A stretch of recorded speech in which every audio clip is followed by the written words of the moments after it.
Good morning students, BSc part third year की कक्षा में आपका हार्दिक स्वागत है। और पिछली क्लास में हमने जो स्टडी किया था वो था हमारा थायोल की अभिक्रिया पढ़ रहे हैं। और उसमें हम पढ़ रहे थे acidic nature of thiol. Thiol के हम अम्लीय गुणों की व्याख्या कर रहे हैं और इन अभिक्रियाओं का अध्ययन किया जा रहा है। तो इसी अभिक्रिया हमने एक अभिक्रिया, तो एसिडिक नेचर में क्या होता है, थायोल प्रोटॉन डोनेट करके और क्या बना लेते हैं, एस्टर बना लेते हैं। और यहाँ पर कौन सा एस्टर बना, थायो एस्टर। पिछली क्लास में हमने जो बात करी थी वो हमने बात करी थी कि एस्टर बनने की प्रक्रियाएं थी और वहाँ पर साल्ट बने, क्षारों के साथ अभिक्रिया हुई थी और क्षार धातु के साथ अभिक्रिया हुई थी।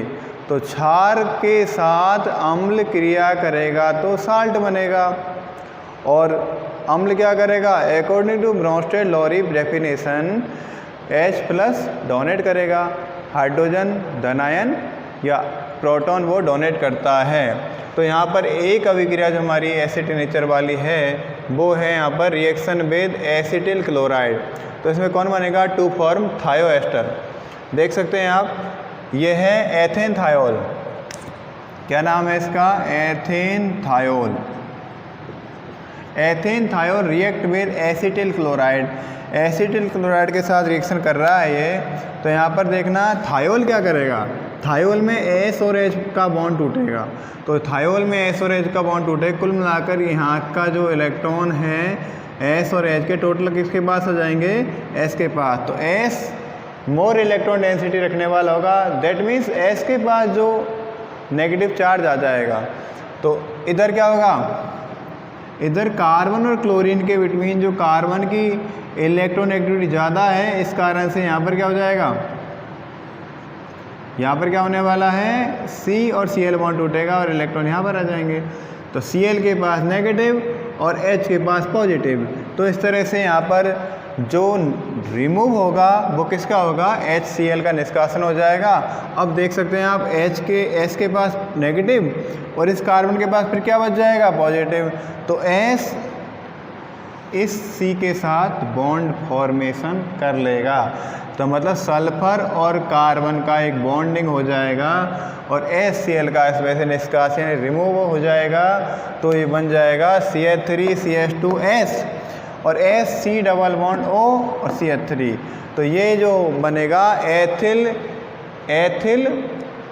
और ये कौन है, एसीटेट। बट सल्फर को हम ध्यान में रखते हुए इसका नाम दे देंगे एथिल एसीटेट नाम होना चाहिए, लेकिन सल्फर कारण थायो वर्ड और यूज कर देते हैं। तो एथिल थायो एसीटेट, तो इसको बोलेंगे हम थायो एस्टर बन रहे हैं। तो पहली बात तो एसिडिक नेचर में remove of hydrogen in form of proton and to form ethyl thio acetate, that means ester. तो ये क्लियर हुआ आपका। अब सेकंड जो रिएक्शन है इसकी, oxidation reaction of thiol. Oxidation reaction of thiol, ऑक्सीकरण क्या है, हाँ भाई कोई बता सकता है ऑक्सीकरण क्या है? बिल्कुल आप बता सकते हैं और आप बताइए, बिल्कुल ये ज़रूरी है। ऑक्सीडेशन की डेफिनेशन देखें तो ऑक्सीजन का जुड़ना, addition of O known as oxidation, simple language. Remove of H, hydrogen का जो निष्कासन है वो भी ऑक्सीडेशन कहलाएगा। हमें यहाँ पर दो डेफिनेशन की ज़रूरत ज़्यादा पड़ती है, हाइड्रोजन का निकलना या ऑक्सीजन का जुड़ना। ऑक्सीजन जुड़ेगी तो ऑक्सीडेशन और H निकलेगा तो भी ऑक्सीडेशन होगा। तो यहाँ पर ऑक्सीडेशन में पहली जो रिएक्शन हमारी, reaction with hydrogen peroxide. Hydrogen peroxide का जो फॉर्मूला होता है H2O2। अब यहाँ पर देखना आप, एथेन थायोल के पास कोई ऑक्सीजन तो है नहीं है, तो फिर क्या है, हाइड्रोजन। तो अब अकॉर्डिंग टू डेफिनेशन, परिभाषा के अनुसार ये क्या रिमूव करने जा रहा है, इसका रिमूव होगा, हाइड्रोजन जाएगा थायोल के साथ से। तो एक हाइड्रोजन और परऑक्साइड का एक OH किस रूप में जा रहा है, एक जल के अणु के रूप में, और दूसरा हाइड्रोजन दूसरा OH ये किस रूप में जा रहा है, एक दूसरे जल के मॉलिक्यूल के रूप में। तो आप यहाँ पर देख सकते हैं, यहाँ पर 2 H2 के मॉलिक्यूल रिमूव हो जाते हैं। उनमें से सोचने वाली बात वो है कि एथेन थायोल ने क्या किया, एथेन थायोल ने क्या दिया। एथेन थायोल ने क्या दिया? एथेन थायोल ने दिया अपने पास से हाइड्रोजन। और मैं पहले बोल चुका हूँ, ऑक्सीकरण की जो परिभाषा उसमें से हाइड्रोजन का निष्कासन भी एक ऑक्सीकरण है। या तो ऑक्सीजन जुड़ जाए या हाइड्रोजन निकल जाए। तो यहाँ पर क्या हुआ, हाइड्रोजन का निष्कासन हुआ है थायोल से, और यहाँ पर भी हाइड्रोजन निष्कासन हुआ थायोल से। किसके रूप में? पेरोक्साइड ने क्या काम किया? पेरोक्साइड ने हमें एथेन थायोल के लिए एक OH उपलब्ध करवाए, और ये एक OH ने क्या किया?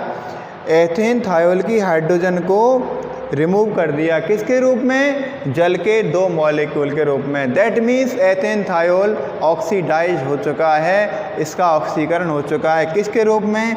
अब देख सकते हैं आप, HOH जल का एक मॉलिक्यूल, HOH जल का दूसरा मॉलिक्यूल।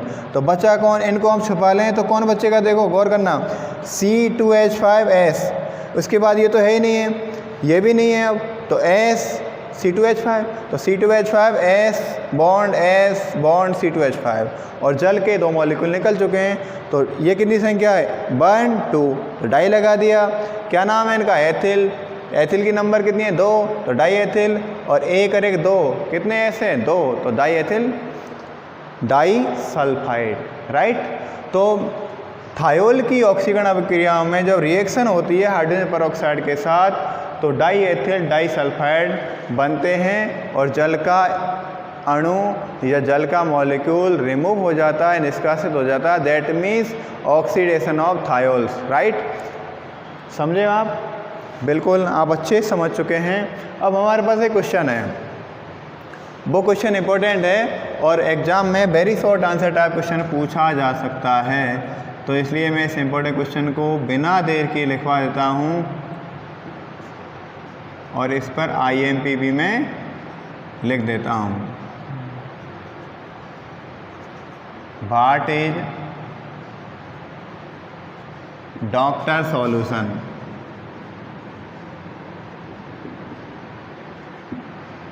कुल मिलाकर डॉक्टर विलयन क्या है?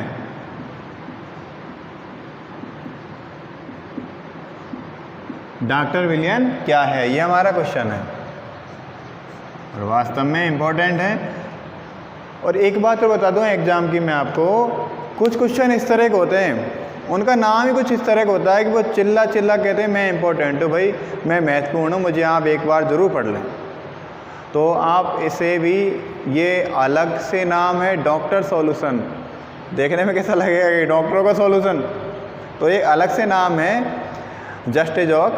तो इस तरह आप ध्यान रखना, डॉक्टर विलयन क्या है, इसका मतलब ये नहीं है कि जितने भी डॉक्टर जो कोरोना में इलाज कर रहे हैं उनको उनका एक सॉल्यूशन बना दिया जाए, वो गलत है, सॉरी माफ़ करना। तो डॉक्टर सॉल्यूशन क्या है, इंपॉर्टेंट क्वेश्चन है, और ये एग्ज़ाम में अक्सर पूछा भी जाता है, डॉक्टर सॉल्यूशन क्या है। तो आंसर इसका हो जाएगा सल्फर मिश्रित सोडियम प्लम्बाइट। सल्फर मिश्रित सोडियम प्लम्बाइट डॉक्टर सॉल्यूशन है। तो यहाँ पर लिख सकते हैं सल्फर मिक्स्ड सोडियम प्लम्बाइट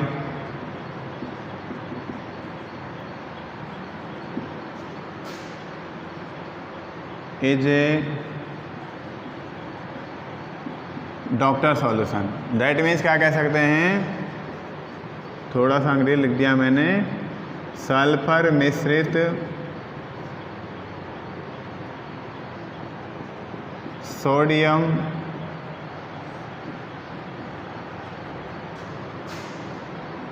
प्लम्बाइट विलयन डॉक्टर विलयन है।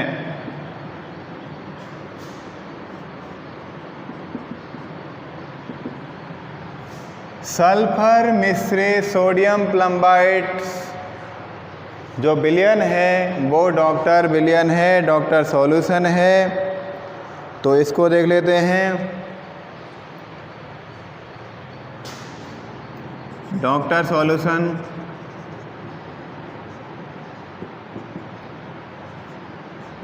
सल्फर मिश्रित Na2PbO2 PbO2 बोलते हैं सोडियम प्लम्बाइड, और ये हो जाएगा डॉक्टर सॉल्यूशन। क्या है ये? Doctor solution. सल्फर जो मिश्रित है, जो सॉल्यूशन है, उसे हम डॉक्टर सॉल्यूशन कहते हैं। क्लियर हुआ बात? सल्फर मिश्रित सॉल्यूशन डॉक्टर सॉल्यूशन कहलाता है। हाँ, अब इसमें नेक्स्ट जो रिएक्शन है वो भी डॉक्टर सॉल्यूशन की है, ऑक्सीडेशन रिएक्शन में। तो इसमें जो रिएक्शन लिख देते हैं, reaction with doctor solution of thiol. Thiol की डॉक्टर सॉल्यूशन के साथ अभिक्रिया। तो इसमें हो जाएगा ऑक्सीडेशन होगा तथा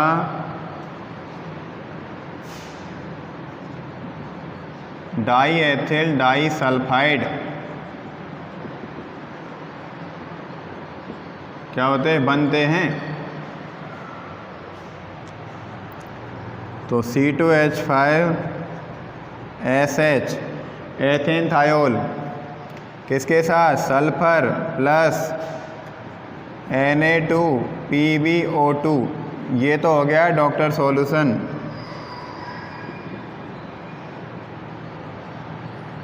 तो सल्फर मिश्रित sodium plumbide known as a doctor solution. और यहाँ पर ध्यान देना, ऑक्सीडेशन हो रहा है, और ऑक्सीडेशन में जो प्रोडक्ट है मैं लिख चुका हूँ, डाईएथिल डाईसल्फाइड बनेगा। कुल मिलाकर मैं इसे लिख देता हूँ C2H5SH2H5। और ध्यान देना, यदि आपको मेन प्रोडक्ट याद है, मेन प्रोडक्ट आपका है, तो साइड प्रोडक्ट यदि भूल जाएं आप, तो एग्जाम में गलती मत करना कि साइड प्रोडक्ट लिखते समय मेन प्रोडक्ट भूल जाएं। और साइड प्रोडक्ट यदि आप नहीं आ रहा है तो मत लिखिए, ये मैं बता रहा हूँ आपको। यदि साइड प्रोडक्ट या अतिरिक्त उत्पाद आपको भूल गए हैं या किन्हीं कारणवश से एग्ज़ाम का प्रेशर है और आप उसे लिख नहीं पाए, क्योंकि एग्ज़ाम जो होता है, एग्ज़ाम टाइम होता है वो अलग होता है, आप लिख नहीं पाए तो होता क्या है, फिर आप उसको गलत कर बैठते हो, और जहाँ गलती होती है वहाँ पर आपका क्रॉस लगता है, क्रॉस लगते ही नंबर कट जाते हैं। इसलिए बेस्ट ये तरीका है, यदि आप साइड जो प्रोडक्ट है भूल गए तो भूल ही जाइए, मत लिखो। फालतू का टेंशन माइंड पे लेने की ज़रूरत बिल्कुल भी नहीं है। आपका मेन प्रोडक्ट है, मेन प्रोडक्ट पर ध्यान दीजिए। फिर भी मैं यहाँ पर लिख देता हूँ एक बार तो, क्यों मेरा कर्तव्य लिखना। तो C2H5SH डाईएथिल डाईसल्फाइड बनेगा, तो मतलब दो तो यहाँ पर लेना ही पड़ेगा, क्यों डाईएथिल होगा। तो डाईएथिल डाईसल्फाइड, एक Pb, दो Na कितने हैं? दो। Pb हमारे पास एक है। Pb जनरली जो Pb का जो साइड प्रोडक्ट बनता है वो आपको बता दूँ, थोड़ा सा क्लू देता हूँ। ये लेड सल्फाइड के रूप में, गैलेना के रूप में इसकी बनती है, जो प्रोडक्ट बनता है, उत्पाद बनता है। तो Pb यहाँ से ले लिया और सल्फर इधर से, तो PbS। अब बचा कौन? ऑक्सीजन बचा इधर से, दो ऑक्सीजन बचा है, दो Na बचा है और दो हाइड्रोजन बचा है। तो देख लेते हैं, ये तो PbS हो गया। Na कितने? दो ऑक्सीजन और दो हाइड्रोजन, दो लगा दो इधर, तो क्या हो जाएगा? 2NaOH। तो मेन प्रोडक्ट कौन बना? Diethyl disulphide. अब मेन मुद्दे पर आ जाते हैं, क्या इस थायोल का ऑक्सीडेशन हुआ या नहीं, इस बात को नोटिस करते हैं, इस बात को देखते हैं। देखो, इसके पास S के पास H था, यहाँ पर S के पास H है नहीं है, तो इसका मतलब इसने H का त्याग किया। तो H का त्याग या ऑक्सीजन का जुड़ना वो क्या है? ऑक्सीडेशन है। हुई बात क्लियर? तो ethane thiol oxidised by doctor solution in form diethyl sulphide disulphide and extra product PBS and NaOH also, right. अब हम नेक्स्ट जो रिएक्शन देखने वाले हैं वो देखने वाले हैं रिएक्शन ऑक्सीडेशन बाई I2 या आयोडीन द्वारा ऑक्सीकरण, आयोडीन द्वारा ऑक्सीकरण। हाँ जी, तो देखते हैं ऑक्सीडेशन आयोडीन द्वारा कैसे होगा, और मैं समझता हूँ आप इसे इजीली कर सकते हो। तो ऑक्सीडेशन बाई I2, किसका ऑक्सीडेशन पढ़ रहे हैं हम? थायोल का। थायोल हम मुख्य रूप से कौन ले रहे हैं हम यहाँ पर? Ethane thiol. Ethane thiol iodine के साथ रिएक्शन करवाएंगे। दूसरा भी हमने एथेन थायोल ले लिया। यहाँ पर दो थायोल मैदान में आ गए हैं और ये अभिक्रिया करने वाले हैं। अभिक्रिया किसके साथ करने वाले हैं देख लीजिए। वो दूसरा व्यक्ति कौन है? वो है आज आयोडीन। तो आयोडीन I2 के फॉर्म में है, मैंने इस तरह लिख दिया है इसको। तो HI और दूसरा HI। तो आप देख सकते हैं बहुत इजी गोइंग में रिएक्शन होने वाली है। ऑक्सीडेशन, ऑक्सीडेशन देखें हम C2H5SH। तो अब आप वही बात दोहराएं, वही बात देखें। एथेन थायोल के पास हाइड्रोजन थी, लेकिन अब इसको मैंने एक गोल घेरे में या एक बॉर्डर लाइन में रख दिया। इसका मतलब हाइड्रोजन जाने वाली है, और ये हाइड्रोजन जाएगी। किसके साथ जाएगी? H के साथ जाएगी। किसके रूप में? I के रूप में, HI के रूप में। कितनी जा रही है? एक हाइड्रोजन इधर से, एक आयोडीन इधर से, एक हाइड्रोजन इधर से, एक आयोडीन इधर से। तो HI चली जाएगी और कौन बचा? C2H5S इधर बचा। ये S की बोल रहा है भाई मेरा तो एक हाइड्रोजन था वो चला गया। ये भी कह रहा है भैया ऐसी स्थिति मेरे साथ है, मेरी एक हाइड्रोजन तो वो चली गई। कि यार कहाँ चली गई? कि वो आयोडीन उसको ले गया। तो किसके रूप में? HI के रूप में। आजकल वो हाइड्रोजन नहीं है तो वो आयोडीन भी नहीं है, तो कौन है वो? हाइड्रोजन आयोडाइड है वो आजकल। और ये किसके रूप में? C2H5S और S। इधर कौन बचा? ये S। कि कोई दिक्कत नहीं है भाई, तेरा बॉन्ड टूटा, मेरा बॉन्ड टूटा, तो अब दोनों एक बात करते हैं, एक बॉन्ड बना लेते हैं। तो डाई एथिल और डाई सल्फाइड बन गया, डाई एथिल डाई सल्फाइड। और ये ऑक्सीडेशन हो गया किसका? एथेन थायोल का। किस में? डाई एथिल डाई सल्फाइड में। कौन निकला बाहर? HI बाहर निकला। राइट, क्लियर हुई ऑक्सीडेशन बाई I2। अब हम एक क्वेश्चन जो हमारे पास बहुत अच्छा क्वेश्चन है, और जनरली ध्यान देना, ये क्वेश्चन ये बनता है अनुमापन में, थायोल के अनुमापन में किस अभिक्रिया का प्रयोग किया जाता है। तो क्वेश्चन तो क्या बनाऊं, मैं इसको लिख देता हूं नोट करके।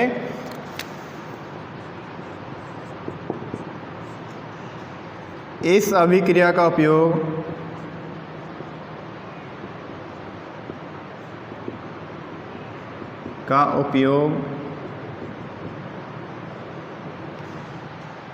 थायोल के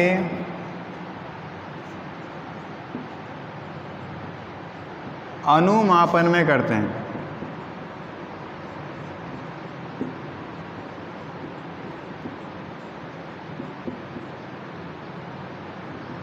किस में करते हैं?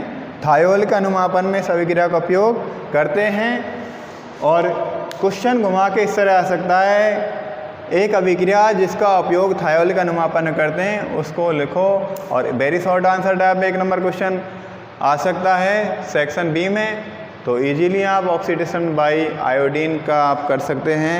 अगला जो क्वेश्चन है हमारा, लहसुन में तीव्र गंध किसके कारण होती है? हाँ जी, बहुत से लोग ऐसे हैं लहसुन खाते ही नहीं खाते।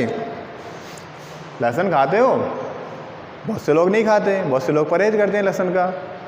क्यों करते हैं? उसका मुख्य कारण एक भी है, शायद इसमें तीव्र अरुचिकर गंध आती है, लेकिन लहसुन हमारे एंटीऑक्सीडेंट एंटीबॉडी के लिए बहुत ही इम्पोर्टेंट है और ये बहुत अच्छा एंटीऑक्सीडेंट है। तो हमारे क्वेश्चन बनता है, ज़्यादातर लोग ये सोचते हैं कि लहसुन में ऐसी गंध आ रही है बुरी, और जब सब्ज़ी बनाई जाती है लहसुन जो छीला जाता है हाथों से तो लहसुन की गंध हाथों में हो जाती है। तो हमारे यहाँ पर क्वेश्चन जो आपके मन में उथल पुथल मचा रहा था, जो आज इसका आंसर हम दे देते हैं कि लहसुन में तीव्र गंध किसके कारण पाई जाती है। तो ये क्वेश्चन हम लिख लेते हैं, ये भी वेरी इंपॉर्टेंट क्वेश्चन है, इसको भी मैं IMP लगा देता हूँ। लहसुन में तीव्र गंध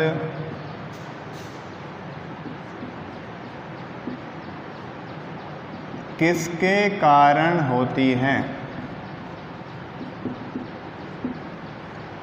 हाँ जी, क्वेश्चन का आंसर बता सकते हैं आप मुझे। तो आप ये गैस कर सकते हैं कि वास्तव में कहीं न कहीं यहाँ पर थायोल का जिक्र जरूर होने वाला है, सल्फर का जिक्र जरूर होने वाला है।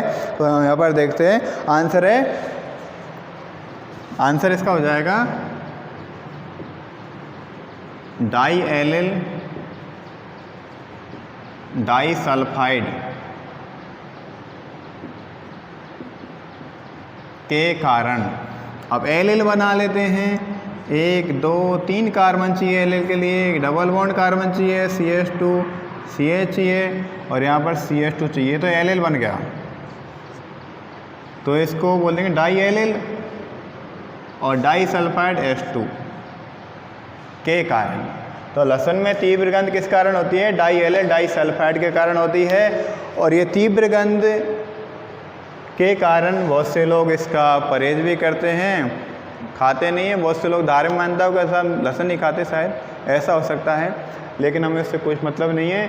हमारा क्वेश्चन था लहसुन में तीव्र गंध किसके कारण होती है, और ये तीव्र गंध होती है डाई-एलिल, एलिल कितने 2 डाइसल्फाइड के कारण होती है। तो इसको हम यहाँ पर फुल स्टॉप कर देते हैं और आज के लिए इतना ही काफ़ी। और कल हम और अन्य अभिक्रियाओं की बात करेंगे नेक्स्ट क्लास में। जब तक लिए आप अच्छे ढंग से पढ़ते रहिए और ध्यान देना, जीवन में कुछ किए बिना जय जयकार नहीं होती और कोशिश करने वालों कभी हार नहीं होती।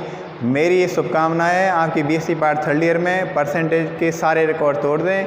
आपकी फर्स्ट ईयर और सेकंड ईयर जितनी परसेंट बनी है उससे ज़्यादा आप 3rd ईयर में अचीव करें और टॉप क्लास परसेंटेज बनाकर आप अपना नाम रोशन करें। All the best, thank you very much.